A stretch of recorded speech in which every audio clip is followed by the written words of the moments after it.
Welcome to this explainer on the book of Deuteronomy. Today, we're looking at a document that contains the final, incredibly emotionally charged words of the greatest Old Testament prophet. It's really not just some dusty list of ancient rules. It's actually the impassioned farewell sermon of a legendary leader, a man staring death right in the face, desperately trying to prepare his people for a future he won't get to share with them. But hey, before we travel back in time, let me ask you a quick question. When Jesus was at his absolute weakest, starving out in the wilderness, actively being tempted by Satan, which book of the Bible did he quote to fight back? You might guess Psalms, right? Or maybe Isaiah? No way. In his absolute darkest hour, Jesus relied entirely on the book of Deuteronomy. So why did Jesus love this specific book so much? Well, to answer that, we've got to look at how the whole thing began. Let's start by setting the scene for this final farewell. Picture this. The year is right around 1406 BC. The Israelites have been stuck wandering in this vast, dreadful desert for 40 long years. It's the 11th month of their 40th year since escaping Egypt, and they're finally camped on the plains of Moab, just east of the Jordan River. Directly across from them is Jericho. They are stuck right on the very edge of the Promised Land, a land flowing with milk and honey that they've heard stories about for decades, but have never actually seen. And standing right there before them is Moses. The guy is 120 years old. He knows for a fact that his life is coming to an end, literally in a matter of weeks. This is it. These are his absolute final sermons to the nation he founded. And he isn't just giving them a polite, grandfatherly goodbye. He is fighting for the very soul of Israel. You have to realize Moses is looking out at a completely new generation. Except for Moses, Joshua, and Caleb, the entire older generation, the parents who rebelled at Kadesh Barnea and refused to trust God, they all died in the wilderness. The people listening to Moses right now were either really young children when they left Egypt, or they were actually born in the desert. They're untested, they're full of hope, and Moses knows deep down they need a solid constitution to survive what's coming next. Which brings us to the underlying structure of all this. What's known as an ancient covenant treaty. Now, if you were living in the ancient Near East back in the 2nd millennium BC, you'd immediately recognize what Deuteronomy actually is. It's structured exactly like what's called a suzerain vassal treaty. This was a super standard legal and political covenant between a great king, the suzerain, and a subject people, the vassal. So the book is functioning as a formal national constitution and, honestly, even a marriage covenant between the great king, Yahweh, and his people, Israel. It's kind of amazing how this builds across the chapters. It perfectly maps onto a classic 6-step Hittite treaty format from that exact era. It kicks off with a preamble, then moves into a historical prologue that reviews the king's past faithfulness. Next come the stipulations, basically the rules for the relationship. Then you get the blessings and curses, which outline the stark consequences of their loyalty or rebellion. And it finishes up by calling witnesses and arranging for succession, ensuring the treaty outlives Moses himself. It's just this beautifully organized legal document. So what's at the core of all these rules? Let's look at the heart of the law. The absolutely crucial point hits right here in Deuteronomy 6. It's called the Shema. This is the foundational confession of biblical monotheism.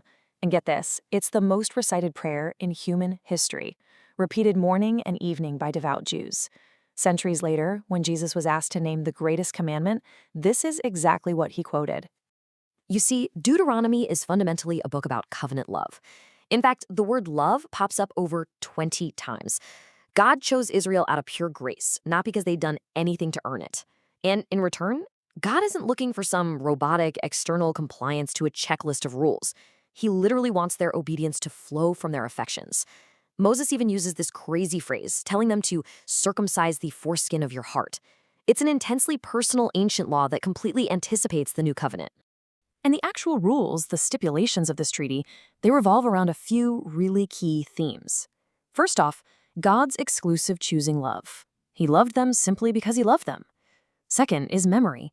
Moses repeatedly tells them over and over to remember. Why? Because forgetting God's past faithfulness breeds pride and idolatry. Third, they're commanded to have one central place of worship, to protect them from toxic Canaanite influences.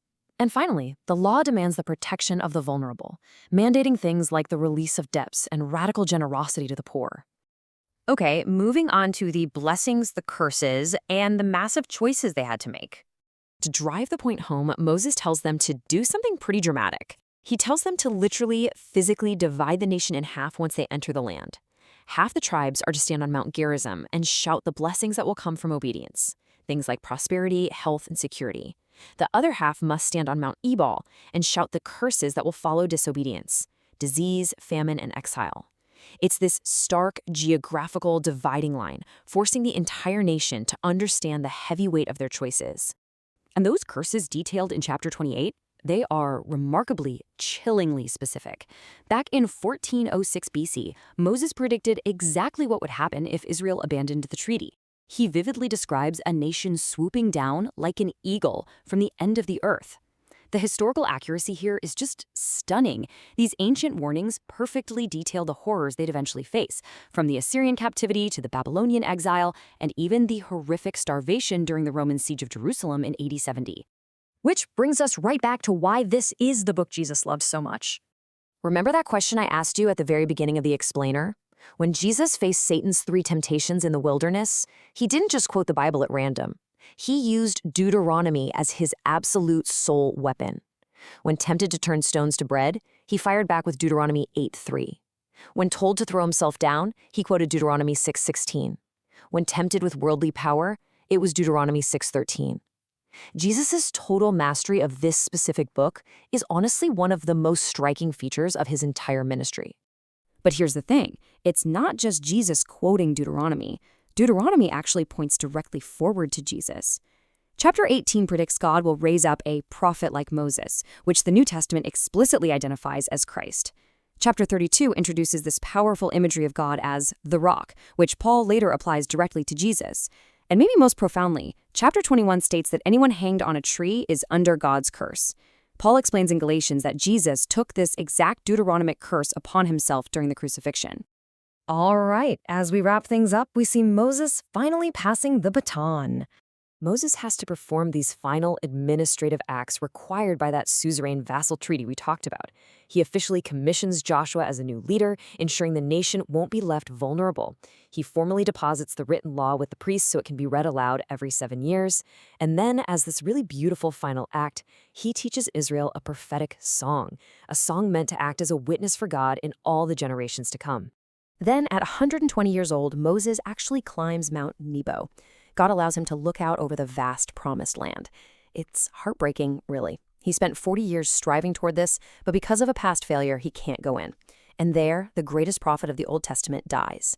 The text notes something incredible. God himself buried Moses in an unknown location. It's a quiet, incredibly intimate end for such a faithful servant. But, Moses' voice didn't just die on that mountain. Before he left, he gave Israel this ultimate ultimatum that still echoes through history today. He said, "I have set before you life and death, blessing and cursing. Therefore choose life." It's a profound challenge that bridges the ancient world and our modern one. Because this ancient treaty isn't just about the past. It forces us to ask, when you're faced with the daily decision between your own way and the way of love and obedience, will you choose life?